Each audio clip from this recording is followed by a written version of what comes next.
debo decir que la dirección del MPD no es responsable del asesinato del Moreno ni del asesinato de Miriam Pinedo. Fueron asesinados por la CIA. La CIA. La historia de la izquierda no se ha contado por completo, la izquierda de la República Dominicana. Hace falta, por supuesto, una sistematización. Sabemos que hay un proyecto, que hubo un proyecto de escribir una enciclopedia de la izquierda política de República Dominicana. Pero hay muchas historias no contadas, que habrá que contarlas en algún momento. Hemos invitado a Iván Rodríguez, economista, para diferenciarlo de Iván Rodríguez, el que se escribe con I latina, este se escribe con Y,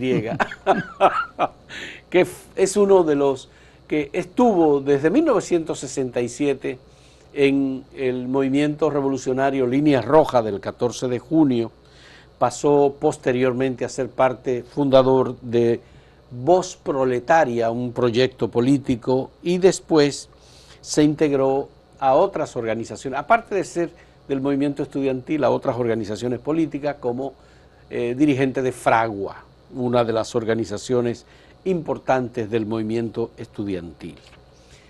Iván Rodríguez además luego ha sido graduado como economista en la Universidad Autónoma de Santo Domingo, se especializó en economía financiera, ha sido asesor del Banco Central, fue el fundador de la Superintendencia de Valores, ha asesorado al Congreso Nacional, a la Dirección General de Impuestos Internos, al Ministerio de Hacienda, al Banco Central. Fue de los intelectuales que escribió la primera enciclopedia dominicana y asesoró además a USAID y al Programa de Naciones Unidas para el Desarrollo. Es decir, que estamos hablando de un hombre que ha trabajado intelectualmente la política y la economía. Le agradecemos que haya aceptado conversar con nosotros porque Iván tiene mucho que contarnos sobre esa izquierda de los años 60 en la que él desde muy joven estuvo integrado desde el movimiento estudiantil. Nuestra reflexión sobre ese proceso, hacemos inicialmente una pregunta, bueno, globalmente, Iván, ¿valió la pena toda la dedicación, todo el esfuerzo, todos los compañeros revolucionarios que estuvieron contigo, que fallecieron en esa fragua terrible, en ese fragor, enfrentando al gobierno de los 12 años de Joaquín Balaguer? Bueno, en primer lugar, Fausto, a mí me da mucha satisfacción.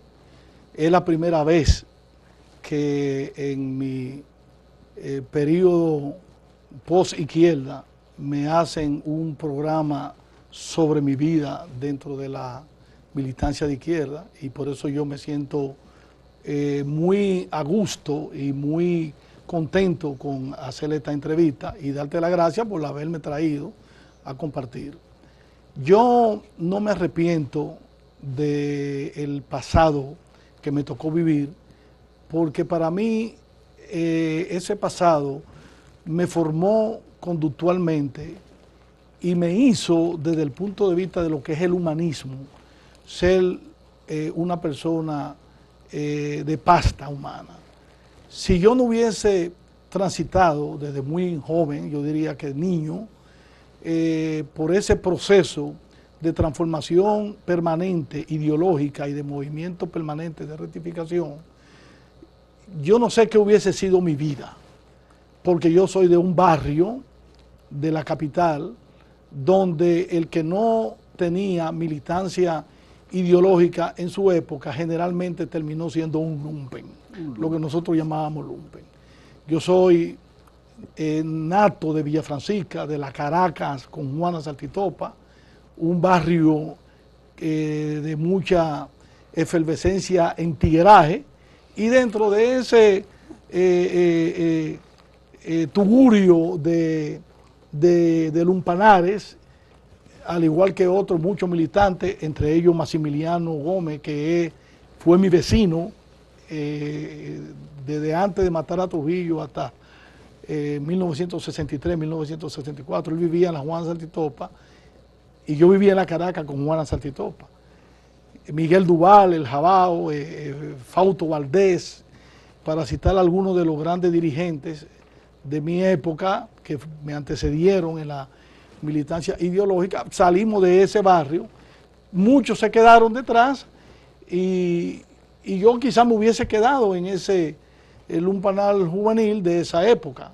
Entonces opté por ser revolucionario y me siento feliz, me siento orgulloso de ese pasado, porque ese pasado formó el Iván que es hoy, que aun cuando transité luego hacia otro tipo de militancia ideológica, que podríamos decir muy a la derecha de mi militancia de izquierda. No, tú fuiste del PRD, tú fuiste estuviste vinculado con Peña Gómez, con Hipólito Mejía, luego finalmente con Miguel Vargas. De quien me desvinculé definitivamente. Yo presenté mi renuncia irrevocable a toda militancia partidaria. Ya a mis 71 años yo quiero dedicar mi vida a aportar lo que puedo aportar con mi experiencia desde una posición más bien observadora y crítica. ¿Tú crees que la izquierda despertó en ti el interés por la investigación, por la economía, la inquietud intelectual? Totalmente. Es muy difícil uno hablar de uno, pero yo puedo asegurarte, Fausto, que en mi militancia juvenil yo era famoso porque era uno de los jóvenes de esa generación que estudió el marxismo-leninismo y el pensamiento Mao Zedong. Y no solamente fui de los jóvenes que estudió esa corriente ideológica, sino que yo a los 20 años había estudiado El Capital de Marx, había leído los 3 tomos, e incluso en una conferencia que organizó Franklin Franco como director del Departamento de Investigaciones Científicas de la UAS en el año 1972, con la participación de brillantes intelectuales de la sociología y la filosofía, a solicitud de Franklin y con el apoyo de Juan Isidro Jiménez Grullón, yo siendo un recién ingresado a la carrera de economía, se me permitió presentar un trabajo sobre el capital de Marx. Es decir, que yo pude disertar en un evento de alta calificación académica, donde yo era un joven de 20 años de edad. Pude hacer una exposición que contengo, o sea, conservo ese documento, sobre básicamente el primer tomo, cómo Marx utiliza el método de lo abstracto a lo concreto y su famosa definición de que lo concreto es concreto porque es la unidad de lo diverso. Yo pude exponerlo en esa conferencia. Y en la universidad, en los famosos foros que se celebraban básicamente en ingeniería, en humanidades y en el alma mater, que eran discusiones de 5, de 6 horas entre teóricos de diferentes corrientes ideológicas. Yo tenía la fama de que discutir conmigo no era fácil. Sí, yo comencé a estudiar desde el bachillerato la teoría revolucionaria. Bien, pero a ver, creo que la izquierda tenía un problema de sesgo. Es decir, había que estudiar a Marx, había que estudiar a Lenin, parcialmente el que quisiera podía estudiar a Engels, y había que estudiar a Mao Zedong, el Libro Rojo sobre todo, más algunas de las obras, pero esas obras se limitaban a unas cuantas obras. Claro, había quienes despertaban el interés por la lectura, pero había que estudiar la economía política de Nikitin, había que estudiar la filosofía de Afanasiev, había que estudiar los conceptos elementales del materialismo histórico, es decir, era como todo muy limitado. Eso nada más, y de ahí solamente era cuestión, digamos, individual, personal. Sí, en mi caso, yo no dejé de estudiar los manuales de la Academia de Ciencias de la URSS, que tú acabas de citarlo todo. Sí, sí.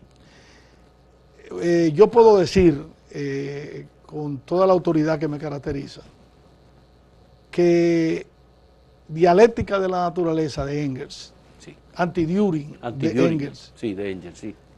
Del socialismo utópico al socialismo científico de Engels, El origen de la familia, la propiedad privada y el Estado de Engels. La Sagrada Familia de Marx y Engels, que el subtítulo es Crítica a la crítica crítica, fundamentalmente una crítica a los hermanos Bauer. La lucha de clases en Francia, el programa de Gotha, el manifiesto comunista y por supuesto el Capital, pasando obviamente por las 11 tesis filosóficas de Marx y Engels. Yo la estudié. La estudié antes de llegar a los 22 años de edad. La estudié. Y por eso puedo en muchas discusiones acudir a esos libros para fundamentar lo que Plejánov, a quien yo estudié también, llamó la concesión materialista de la historia o la concesión materialista de la vida. Si yo no me limitaba a los materiales que se difundían, yo lo estudiaba los materiales que se difundían. Te puedo decir cuáles eran las obras de los no clásicos, es decir, de los de Marx, fuera de Marx y Engels, las obras de Lenin que yo leí también, que pude estudiar a profundidad. Yo me estudié el desarrollo del capitalismo en Rusia, que es una obra juvenil de Lenin, pero que entre los marxistas se conoció como la continuación del Capital de Marx, porque Lenin en ese enorme libro y en ese enorme esfuerzo intelectual pudo concretizar los modelos de reproducción simple y ampliada, que son elementos base para entender la teoría de la acumulación de capital de la obra de Marx, El Capital. Materialismo y empiriocriticismo es una crítica a la teoría de Mach. Yo estudié esa obra, su cuaderno filosófico con sus apuntes. Me leí de Lenin su trabajo político cuando la división del partido en bolchevique y menchevique, que fue a raíz del fracaso de la revolución del 1905, es decir, un paso adelante, dos pasos atrás, y dos pasos atrás, qué hacer, sí. Luego sus obras más maduras, el imperialismo, fase superior del capitalismo, la enfermedad infantil del izquierdismo y el comunismo, su tesis de abril, me la estudié bien, me pude estudiar la famosa preciosa Confesiones de Pitirín Sorokin, que fue una crítica que hacía Lenin a dos mencheviques rusos. Igualmente estudié toda la teoría de Lanet en su famoso libro Más vale poco que bueno, más vale poco pero bueno. Sospecho que también estudiaste a Trotsky, porque obviamente como parte del debate también había que conocer el debate que se daba entre los teóricos marxistas rusos. Aquí no nos llegaban mucho los libros de Trotsky. Yo confieso que a Trotsky yo comencé estudiándolo por un folleto del llamado El Nuevo Curso, Problemas de la Vida Cotidiana, donde Trotsky planteaba, la tesis de Trotsky era romper con la obediencia pasiva a los grandes jefes. Fue el primer libro que yo leí y no debo dejar de admitirte que me cautivó. Me cautivó a un grado tal ese libro, El Nuevo Curso, Problemas de la Vida Cotidiana, que fui acusado de trotskista dentro del movimiento revolucionario dominicano de la época. Bueno, eso era bastante común porque que se diera. La dialéctica trotskista. Pero yo creo que tú fuiste acusado de stalinista también. Sí, bueno, sí, y maoísta, sí. Pero Trotsky también me impresionó mucho un trabajo que me llegó a la mano sobre arte y literatura. De Trotsky después su teoría de la revolución permanente. Yo estudié a Trotsky. Lo estudié tanto que me estudié los 4 libros de Isaac Duchel. De Isaac Duchel. El profeta Amado, el profeta Desalmado, el profeta Desterrado. Que fue el biógrafo importante. Y obviamente yo todavía conservo un libro que aquí circuló muy poco marxistas lo tienen en su biblioteca, yo lo tengo, se llama Cuestiones del Leninismo, no fundamento del leninismo, Cuestiones del Leninismo, de Stalin. De Stalin, que es un trabajo donde Stalin, que fue un gran intelectual, diferente a lo que la gente cree, y Stalin fue un gran intelectual. Hay una obra de Anselmo Pérez, creo que se llama, un stalinista que murió sobre los 90 años, que hace una biografía de Stalin donde él reivindica el Stalin intelectual. Bueno, pues yo me estudié, dentro de cuestiones del leninismo, hay un opúsculo maravilloso sobre el materialismo histórico y el materialismo dialéctico. Y Stalin tiene otro ensayo también formidable, muy poco estudiado también, sobre lingüística. Ya. Se llama Los problemas del marxismo Ya. y la lingüística, porque recuerda que él, Stalin, fue el especialista que Lenin utilizó para investigar y estudiar y llevar al seno de los congresos del partido el problema nacional, la Ya. cuestión nacional. La cuestión nacional, es verdad. Hay que tomar en cuenta lo siguiente: tu inserción y desarrollo en la actividad izquierdista se da en un momento en el que se establece una especie de cultura de misión. Es como el comunista tenía que ser militante, luego cuadro, revolucionario, que tenía un estilo de vestir, que tenía una entrega total a la pobreza, que estaba desprendido de su familia, que lo enviaban a militar en lugares en donde iba con otros nombres, no usaba su propio nombre. Entonces, Iván, a mí me gustaría saber, ¿todo eso te tocó vivirlo a ti como militante revolucionario? Yo tuve varios seudónimos, varios. Varios. Sí. Pior fue un seudónimo que yo utilicé. ¿Es un nombre ruso? Ruso. Otro nombre ruso, ya yo como economista, todavía ya economista, pero era militante en la línea roja, era Kondratiev, por el de los ciclos largos, de onda larga en teoría económica. Carlos fue también otro seudónimo que yo utilicé en mi militancia política. Recuerdo esos tres seudónimos: Carlos, Pior y Kondratiev.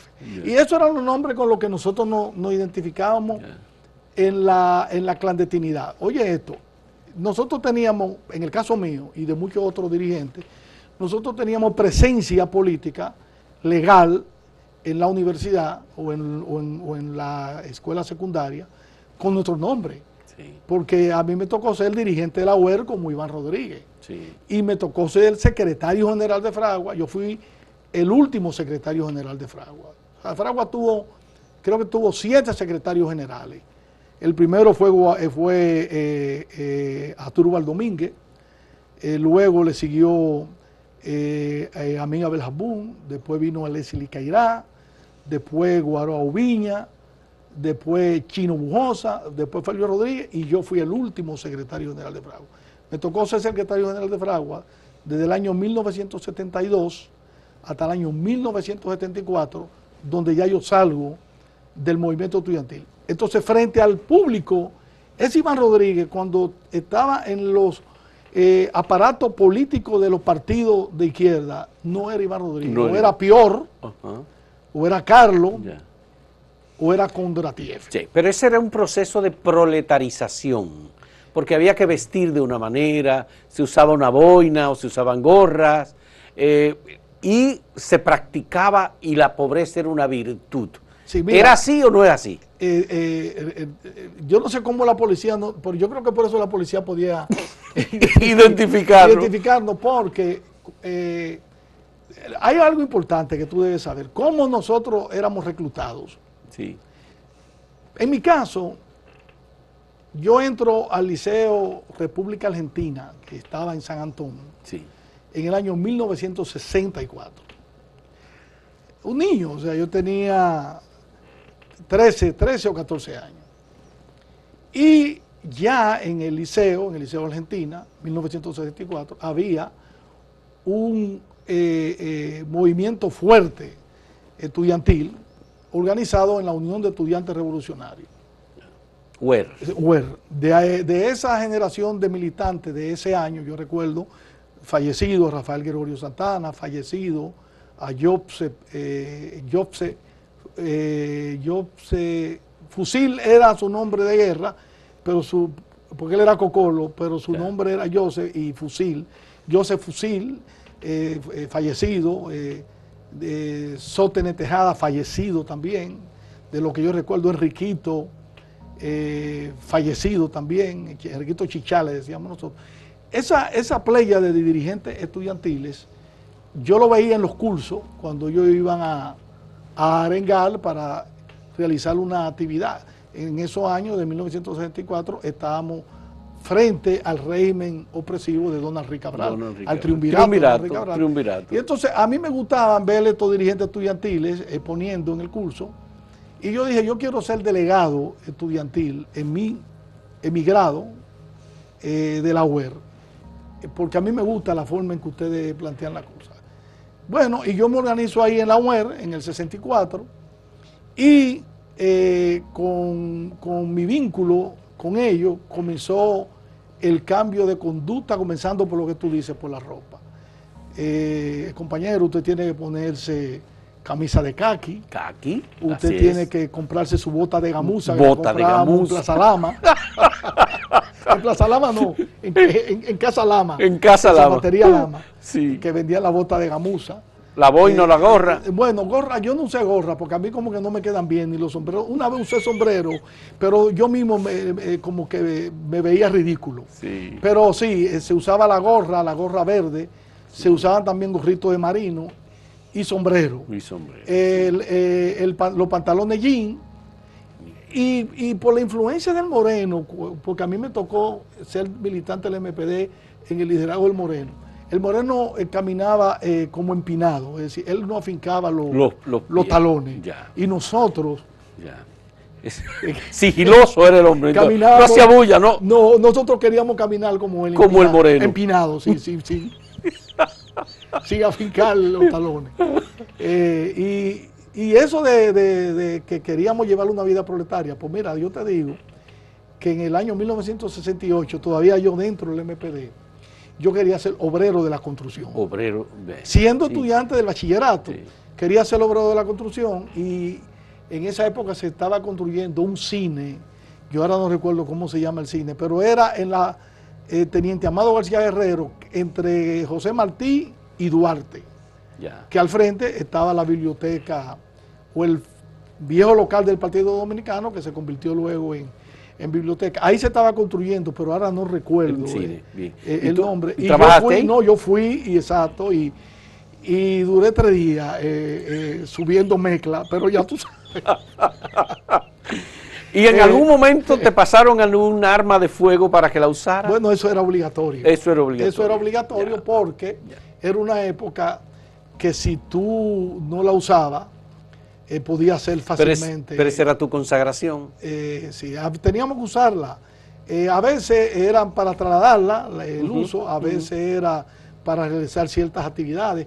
Pero oye, ¿qué tipo de actividades? Salir a pegar la ficha. Los afiches nosotros los pegamos de madrugada, o entre las 12 de la noche entre 12 de la noche y 3 de la mañana. 3 de la mañana, sí. Y había que tener a alguien. Nosotros usábamos 2 personas de seguridad y 3 personas para que trabajaran con los afiches. Entonces, vigilancia. Cuando a mí me tocaba hacer vigilancia, se te entregaba un arma y tú entonces estabas vigilando que no vinieran los famosos carritos. Que eran los... Del servicio secreto. Del servicio secreto, sí. Que creo que eran... ya no eran cepillos. Eran Falcon, no, eran Ford Falcon. Ya. Ford Falcon y Colt Gallant. Bien. Y Colt Lancer también. Ya. En un momento volvemos en este diálogo con Iván Rodríguez.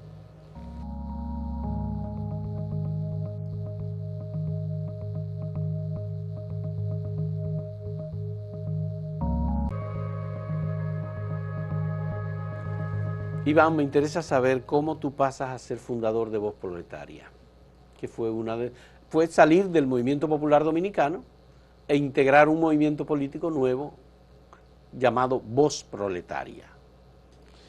Mira, en la segunda gran división del MPD, después de la guerra, porque la primera fue cuando Pin Montá encabezó la primera posición frente a Cayetano Rodríguez, Monchín Pinedo y Maximiliano Gómez, entre otros grandes dirigentes. Y de esa división sale lo que se llamó luego Paco Redo. Vino una segunda gran división en el año 68, a finales de 1968, cuando se celebra la conferencia de cuadro Hilda Gotoró, y un grupo de dirigentes de cuadros profesionales, encabezado por Caunabo Juanito, alias Lagarto, Campuzano, Fusil, Rafael Santana, Juan Vargas. Caunabo Jorge. Caunabo Jorge, y César Ávila y otro grupo de cuadros profesionales, Otto Pichirilo, deciden salir del partido y formar Voz Proletaria. Yo era, para entonces, porque tú dijiste algo de la categoría, al MPD se entraba primero como simpatizante organizado. Yo entré como simpatizante organizado al término de la guerra. Y después de 2 años, si tú demostrabas leía el periódico, lo distribuía, asistía a los micromítines, y demostraba cierta actitud de conducta, vestía como se debía vestir, conservaba lejanía de los vicios, porque nosotros, por ejemplo, yo no bailo, pero la gente cree que yo no bailo porque a mí no me gusta la música, a mí me fascina la música, pero en la edad que se aprende a bailar... Eran debilidades pequeño-burguesas. Eran desviaciones pequeño-burguesas. Lumpen proletaria. El compañero está como medio lumpen. Entonces, si tú conservabas, te subían a militante. Ya. Y después de militante... Esa era la primera categoría. La primera categoría, ya tú eras miembro. Militante. Tú eras miembro, ya tú pertenecías, ya tú orientabas simpatizante organizado. Sí, claro. Y eso de cuadro no era, o sea, la diferencia entre un militante y un cuadro muchas veces era las responsabilidades políticas que tú asumías en determinado frente. Cuando tú eras cuadro, generalmente tú trabajabas ya fuera de la zona urbana, se te mandaba a trabajar a una provincia, a un pueblo, o dentro de la ciudad se te decía tú vas a ser responsable de trabajar con los obreros del partido y se te daban sindicatos para que tú orientaras. Eso era, pero realmente el militante podía ser al mismo tiempo cuadro y militante, no había diferencia. Ahora, ¿qué resulta? Yo dentro de la UER y como ya militante del MPD, estaba bajo la orientación de Otto Pichirilo. Otto Pichirilo, fallecido, fue un gran dirigente revolucionario del Movimiento Popular Dominicano, del área juvenil del Movimiento Popular Dominicano, al que se le responsabilizó de ser el cuadro que orientaba el movimiento estudiantil y MPDista en los liceos secundarios. Para esa época los liceos fundamentales eran el Perito, el Rodrigo Gío, el Liceo Salomé Ureña, el Eugenio María de Hostos y el Liceo Juan Pablo Duarte. De este lado, y de aquel lado el Fray Cipriano de Utrera, que estaba en la avenida Venezuela. Otto Pichirilo era el responsable, la cabeza del comité estudiantil del MPD. Cuando se divide, cuando sale la fracción de Voz Proletaria, Otto Pichirilo, Rafael Gregorio Santana y Juan Valga, para mencionar 3 miembros del comité central de la UER de esa época, salen del MPD y se van a Voz Proletaria, pero eran los orientadores que yo recibía en el movimiento estudiantil huerita. Yo era para ese entonces yo era miembro de la dirección de la UER en el Liceo Manuel Rodrigo Pío. Okay. Eso te hizo pasar entonces. Entonces, claro, porque mis orientadores se fueron, yo respondía orgánicamente a sus orientaciones, pues yo pasé a formar parte de ese grupo que se llamó Voz Proletaria. Pero lo dirigía Juanito. Juanito era el jefe, pero había una estructura, él era, vamos a decir, el secretario general. Entonces, ese grupo de Voz Proletaria influía también, tenía militancia en Fragua, en la universidad. Yo salgo del bachillerato en el año 1969, siendo miembro de Voz Proletaria. Todavía Voz Proletaria tenía presencia en el movimiento estudiantil universitario, y cuando yo entro a la universidad, yo llego con la orientación de buscar al compañero César Ávila. Lo puedo mencionar por su nombre, está vivo, trabajó conmigo en el MEPIT, cuando yo fui viceministro, yo lo nombré asesor mío. Él es economista y tiene un gran experticio en lo que es ordenamiento territorial, y él está vivo. Te lo puedo hacer llegar porque él tuvo un tiempo en París, cuando aquel movimiento de mayo del 68, él le tocó representar al MPD en esa época en París. Bueno, pues César Ávila es el cuadro de Voz Proletaria en la universidad, y es con el que yo me contacto.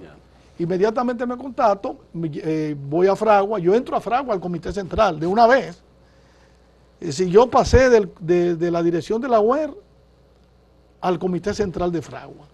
Es cierto que en esa época, el 14 de junio, dirigía la UER y dirigía Fragua. De 10 dirigentes del Comité Central de la UER, 3 eran del MPD y 7 del 14. En Fragua, 10 eran del 14, 7 eran del 14 y 3 eran del Voz Proletaria. Fue un movimiento político importante, un poco más radical que algunos de los otros movimientos que había. Y la muerte de Juanito, de Caonabo Jorge, impactó muchísimo. Sin embargo, el hecho de que hayan sido sus propios compañeros que lo fusilaran representó un choque bastante fuerte. Pero lo más fuerte de todo fue el hecho de que lo hayan hecho público y que publicaran las fotografías del fusilamiento. ¿Qué pasó ahí? Bueno, Juanito era un hombre que se vinculó a los organismos de seguridad. A los organismos de seguridad del Estado Dominicano. Probablemente estuviese también vinculado a organismos de seguridad internacionales. Y él, el MPD lo mandó a China, y ya cuando él fue a China, él era un hombre de los organismos de seguridad, clandestino, ¿no? Infiltrado, sí, no lo sabíamos. Pero él salió del MPD. Salió del MPD, y cuando él salió del MPD, ya él era un hombre de los organismos de seguridad. Yo lo recuerdo muy bien a él, a Juanito, porque él comenzó a dar manifestaciones de vida fuera de ese patrón que tú señalaste. Sí. Comenzó a comprar electrodomésticos nuevos, comenzó a vestir bien, comenzó a hacer reuniones en el Chantilly. El Chantilly, yo recuerdo el Chantilly, por supuesto. Bueno, era el lugar de diversión, un bar de la clase media y alta del Santo Domingo. Que estaba ahí en la Máximo Gómez, entre la Santiago y la Juan Sánchez Ramírez. Y él era asiduo visitando ese lugar, y entonces los compañeros comenzaron a prestar la atención a esos cambios de conducta de este hombre. Desviaciones pequeño burguesas. Y se le puso seguimiento, y entre los seguimientos se vio reunirse con gente de los organismos de seguridad, del Servicio Secreto y del DNI de la época, y el partido llegó a la conclusión de que él era un agente. Él confesó todo. Y quiso involucrar a la gente que no está vinculada como él. Se guardaron unos casetes, esos casetes no sé si estarán, si se conservarán. A mí me tocó oír parte de esas grabaciones, pero déjame decirte, todos esos movimientos eran movimientos reducidos. Voz Proletaria a nivel nacional, yo no creo que sumaban 50 militantes. Cuando yo me doy cuenta que en la universidad, cuando agarran a César Ávila preso, y nos quedamos 2 personas y yo como representante de Voz Proletaria de la universidad, yo dije acá, pero si yo que estoy estudiando el marxismo como una guía para la acción, yo estoy estudiando el marxismo como una concesión para tomar el poder en un momento determinado, con 3 gente, con 4 gente, aquí yo no voy a hacer nada. Entonces yo comienzo a tener duda sobre mi militancia en Voz Proletaria, duda que aprovechó muy inteligentemente el movimiento que ya se llamaba Línea Roja, que fue un desprendimiento de militantes. Oigan bien, fueron militantes y cuadros, no eran dirigentes, que en el año 1968 rompen con Fidelio de Pradel y con el Bacho, entre otros, con Roberto del viejo 14 de junio. Del viejo 14 de junio, porque ya un sector del 14 de junio, encabezado por Fafa Tavera, se había ido para el MPD. Sí. Moisés Blanco Genao, que fue uno de los hombres que quedó tapizado como ser también un infiltrado del organismo de seguridad. Moisés Blanco, Fafa Tavera, Amin Abel Jabún, Cocuyubá. Ese grupo se va para el 14 de junio y el otro grupo se reúne en la universidad en creo que en junio o julio del 68, y forma lo que se llamó Línea Roja del 14 de junio, donde estaba mi tocayo Iván Rodríguez, que no es Iván, que se llama Luis Evangelista Rodríguez Pelletier. Pilier. Iván Rodríguez, Eduardo María, José González Espinosa, David Esteban Díaz, que recientemente fallecido, Luis Rosiche, que era un gran dirigente en San Pedro de Macorís, Felipe Rosa, Rafa Pérez, Fidel Soto. ¿Fue el primer secretario general, Rafael Pérez Modesto? No, siempre fue María. Eduardo María. Eduardo María fue siempre el jefe, hasta que él mismo declinó a que lo sustituyera Peñita, Florian, y después claro. Díaz Jaque. No, pero María, desde el principio María fue el jefe de la Línea Roja. Yeah. Y entonces ese grupo, yo era muy amigo de Fidel Soto, porque Fidel Soto, porque esas divisiones en los partidos se reflejaban en el movimiento estudiantil. Claro. Cuando el 14 de junio y el MPD y el PCD se dividen, esas divisiones afectan el movimiento estudiantil. Entonces, el que era el secretario general de la UER, Benito Fernández, Belarminio Fernández, un gran dirigente político, que fue a China al inicio de la Revolución Cultural, y de hecho se reunió con Liu Shaoqi y con el propio Mao Zedong. Con Mao Zedong también. Benito Fernández, cuando viene de China, que viene con toda esa teoría maoísta y con el libro rojo, él es el primer secretario general de la Juventud Comunista, órgano periférico del Pacoredo, pero él era el secretario general de la UEL, que sustituye a Amaury Germán. Amaury Germán, cuando estalla la guerra de abril, es el secretario general de la UEL. Y al término de la guerra lo sustituye Benito. Pues a Benito lo sustituye en el 1967 Fidel Soto, que era del 14 de junio. Entonces Fidel Soto, John Leguizamón, Santiaguito Pérez y Germinal Grillo, esos 4 dirigentes que eran del Comité Central de la UEL, me cayeron atrás. Dijeron, este cuadro de voz proletaria, yo era del Comité Central de Fragua, ya. Tenemos que atraerlo a Línea Roja. Hicieron un proceso de reclutamiento. Fue verdad que tuvieron que luchar mucho conmigo por el tema que yo te digo, es decir, yo tenía formación intelectual. Probablemente yo tenía más formación cultural e intelectual que esos cuadros políticos que me reclutaron para la Línea Roja. Tú no has mencionado a Riverita en este proceso, que fue un militante importante, que terminó siendo el secretario del Departamento de Comunicación Social de la Universidad Autónoma de Santo Domingo cuando yo estudiaba comunicación. No, en Bienestar Estudiantil trabajaba. Y estuvo también en Bienestar Estudiantil. Riverita fue gran amigo mío. Riverita fue el hombre de la Guardia Roja cuando se divide. Cuando se divide el MPD del Pacoredo, en el MPD se crea, al igual que en China, un grupo de jóvenes que perseguían el revisionismo y que perseguían la desviación ideológica, y yo tuve parte... ¿Tú fuiste parte de Guardia Roja? Yo fui Guardia Roja con Riverita, que éramos los que nos dedicábamos a quitar lo que nosotros llamábamos bienes expropiados por Pimontá, libros, revistas, dinero. Justicia revolucionaria. Justicia revolucionaria. Y Riverita, que tuvo que ver con el juicio a Juanito, fue un gran revolucionario. Riverita estuvo trabajando en el campo de arroz, en el Yuna y en Bonao. Y cuando él viene, que vio lo que me pasó a mí, que yo vi que Voz Proletaria no tenía perspectiva, no había futuro de crecimiento, Riverita lo identifica eso, pero desde una posición muy distinta a la mía. Riverita constituye un conjunto capta una serie de compañeros aguerridos, y él, que era un hombre muy preparado en términos del manual de Marighella, que era el manual que nosotros leíamos y que nos enseñaba cómo ser guerrilla urbana. Riverita era un dominador extraordinario de esos manuales, y además Riverita tuvo en la Guerra de Abril, en los lugares donde se peleó en la Guerra de Abril. O sea, Riverita manejaba bien el tema de militar. Y él se dedicó a a combatir al régimen de Balaguer a través del uso del terror. Y entonces perdió una pierna. Perdió una pierna, sí.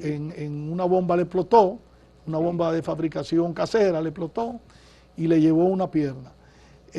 Un hermano de él, muy joven, un muchachito muy bueno, murió siendo miembro de ese grupo de jóvenes de Riverita, pero ya trabajando con el llamado movimiento de los Trinitarios, que dirigía Guillermo Rubirosa, Guillermo Rubirosa y él y Riverita fueron de los cuadros que identificaron que Juanito, alias Lagarto, era un agente de los organismos de seguridad.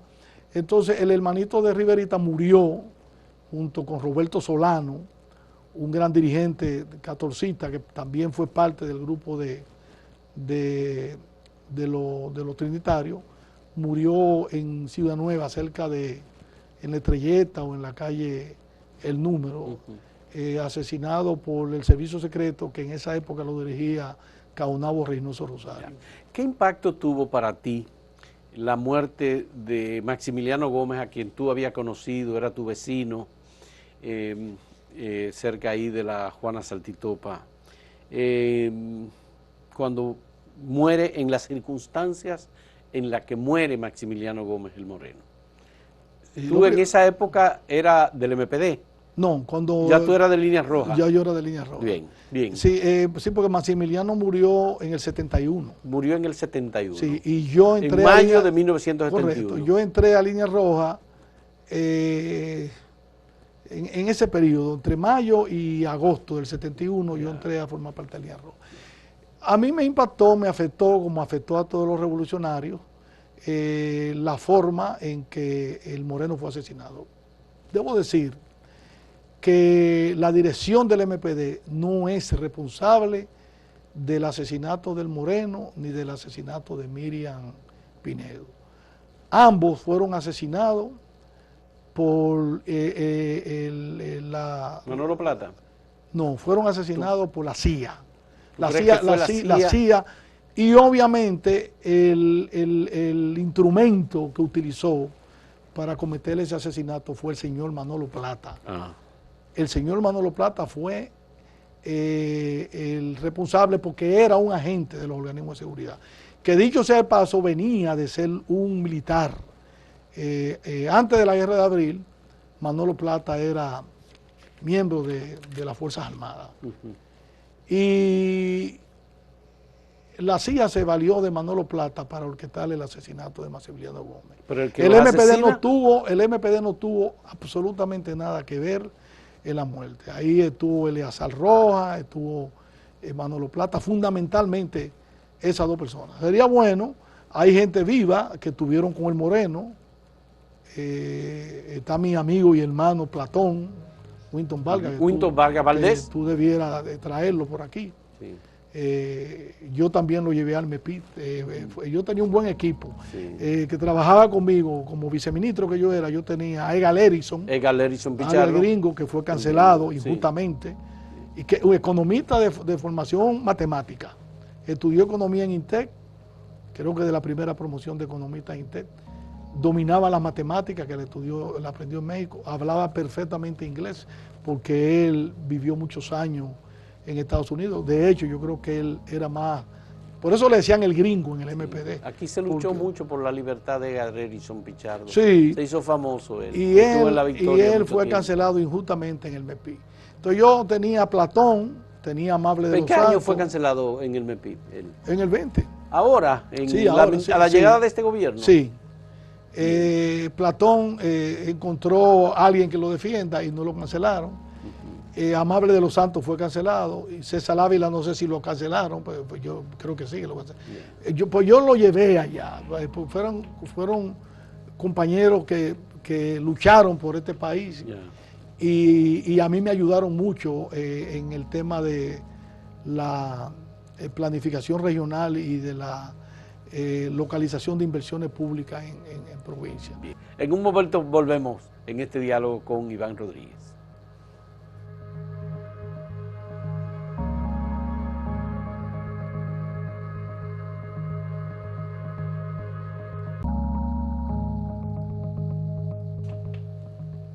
Iván Rodríguez, volvemos sobre, desde el principio, cuando hice la primera pregunta. Mirando la situación vivida, los caídos, el tiempo dedicado, tu propia formación, lo que tú hiciste, ese movimiento de izquierda de República Dominicana ha representado aportes al sistema democrático con que hoy vivimos, o la izquierda no interpretó y se echó a un lado, o siguió pensando en la insurrección armada como una forma de establecer la revolución en el país. ¿Qué fue lo que pasó? Una de las grandes limitaciones de la izquierda dominicana fue su escasa formación intelectual. Eran muy contados los dirigentes de la izquierda que estudiaban no solamente la teoría marxista, que era el sostén ideológico de las organizaciones, sino a los intelectuales de la época.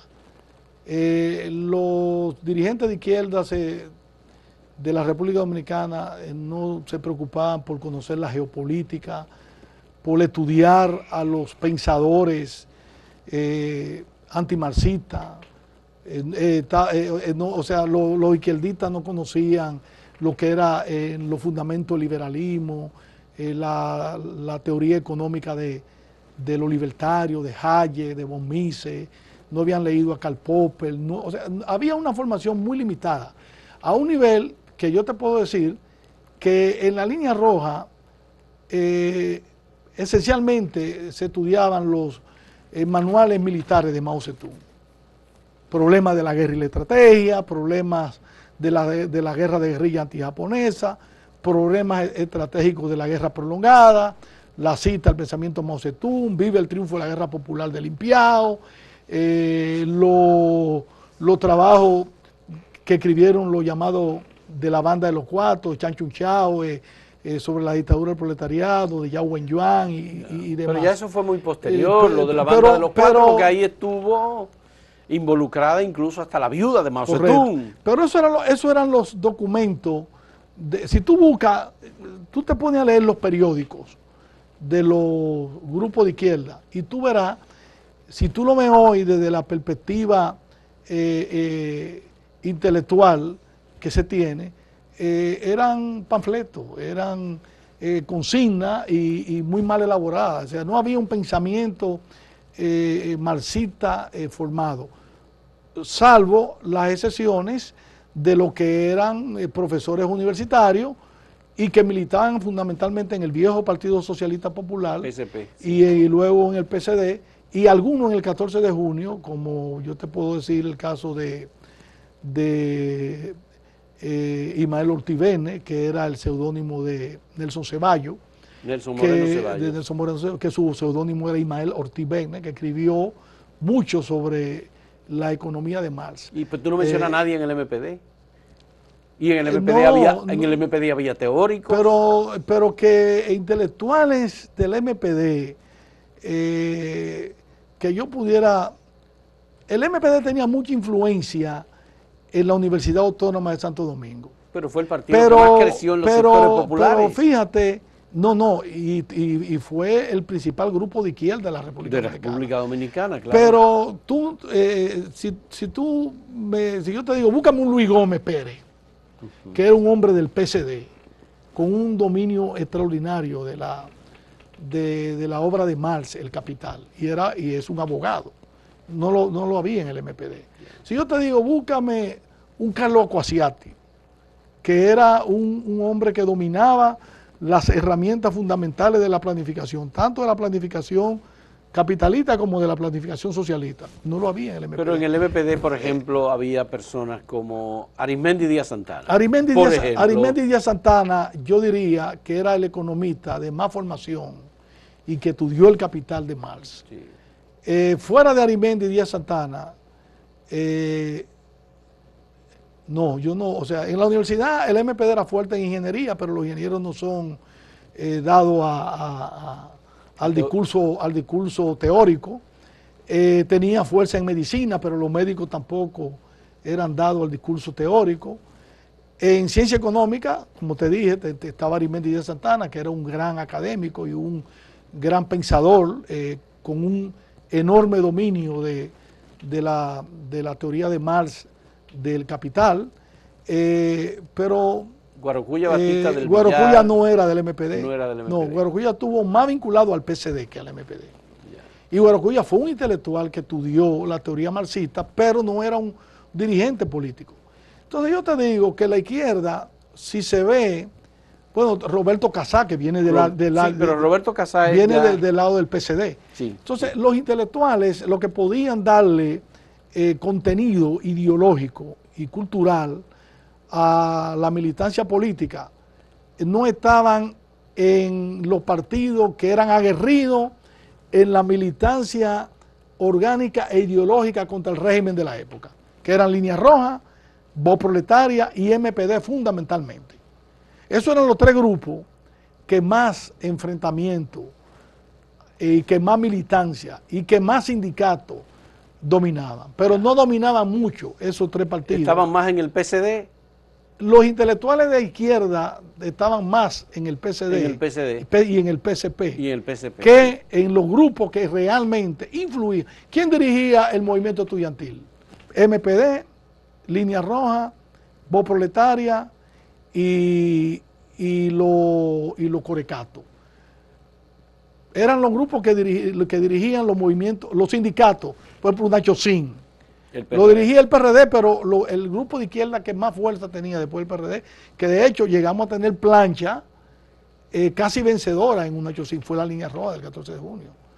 Cuando teníamos ahí a Germinal Grillo, que había salido de la UER a trabajar directamente, primero en el trabajo de Codetel, ahora no recuerdo cómo se llamaba el sindicato. El sindicato de trabajadores telefónicos. Y después SNTT. Y después lo mandamos a un Nachosín, sí, o a Vinicio Mano Larga, que lo teníamos en un Nachosín en Santiago. Pero no eran, el propio Eduardo María no era un estudioso de lo que es la filosofía marxista. Que hayan leído Antidiurin, Dialéctica en la Naturaleza,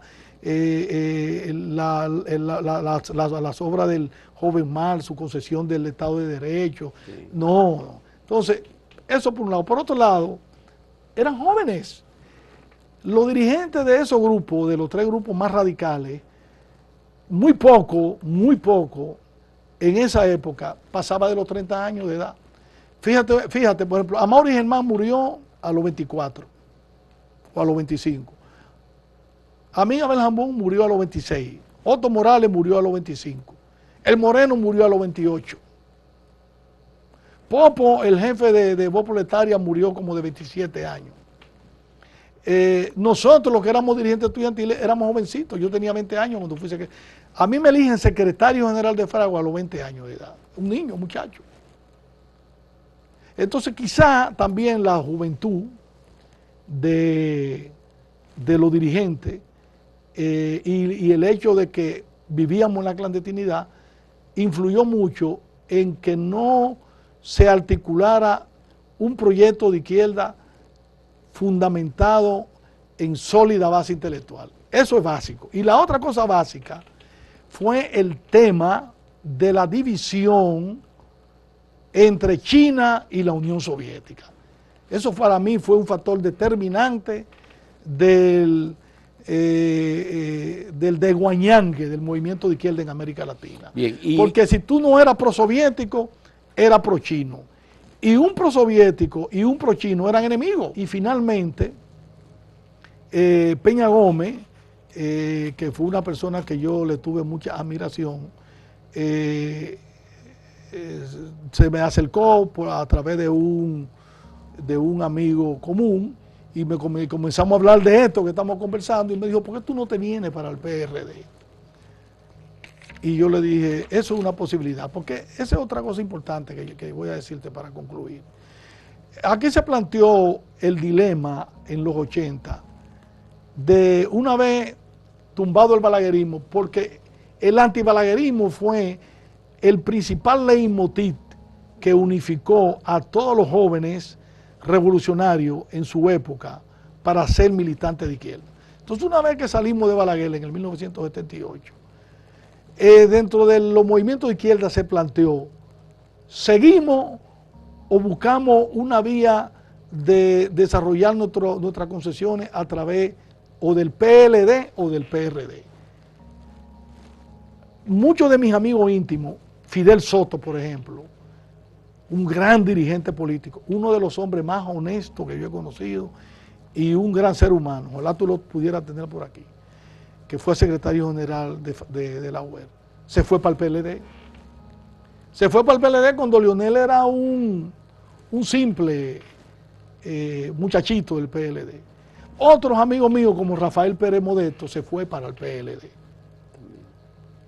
Y otros como yo, Fafa Tavera, Rafaelito Espinal, Cocuyo Báez, Franklin Franco, Amaury Justa Duarte, nos planteamos, tenemos las opciones, porque con Franklin Franco yo lo hablé, yo de Franklin, a mí no me gusta Bosch, y es verdad, a mí no me gustaba Bosch. Bosch era muy resabioso y era muy prepotente. A mí me gusta más Peña Gómez. Franklin Franco me dijo, vamos a hablar con Peña. Y Amaury Justo, Franklin Franco y yo, digo, vámonos con el PRD. Y nos fuimos, hablamos con Peña. Peña nos dio una buena acogida. Me recuerdo que nos presentó en Tribuna Democrática. En el caso mío me hizo su director técnico del Partido Revolucionario Dominicano. Y ahí me mantuve hasta que el año pasado, en mayo, a ti te mandé la primera versión de mi renuncia. Sí. Yo renuncié, no porque estaba en desacuerdo porque el PRD está haciendo lo mismo que ha hecho toda su vida, sino yo renuncié porque creo que mi vida partidaria se agotó, que ya yo en mis 70 y pico de años debo dedicarle más tiempo a mi familia, y si yo puedo hacer algún aporte lo hago, como tú dices, desde la pluma y desde mi conocimiento. Tu intelectualidad. Muchas gracias, Iván Rodríguez, muchas gracias. Iván con Y, distinto del otro Iván Rodríguez, a quien también entrevistamos aquí. Que mira, que eso es bueno aclararlo. No, eso es bueno yo sé que te confunden. No, qué bueno aclararlo, porque yo siempre fui Iván con I latina. El tema es que yo me negaba, como no había la organización que hay hoy, yo me negaba a usar el Iván con Y, a pesar de que el Iván con Y está en mi acta de nacimiento, está en mi diploma de graduado de la universidad de los 70, está en mi diploma de posgrado de los 70 de la UAS, y estaba en todos mis documentos. Pero yo, como me negaba, saqué un acta de nacimiento con Iván con I latina, y así saqué mi cédula, así saqué mi licencia de conducir, mis documentos oficiales, mi pasaporte. Pero en los documentos que son oficiales, que trabajan con los actas de nacimiento originales, porque cuando tú te inscribías en la escuela o en la universidad, en los años que yo estudié, tú tenías que llevarle el original. Entonces, es en el Banco Central en el 2000, que cuando yo entrego, me dice, no, usted no se llama Iván con I chiquita, usted llama Iván con Y. Yo, sí, pero yo no uso. Sí, pero aquí no es un problema que usted lo usa. Entonces, ahí en el banco cambian tanto a la gente que me cambiaron el nombre. Sí. Señores, muchas gracias por la compañía en este diálogo con Iván Rodríguez. Hasta luego.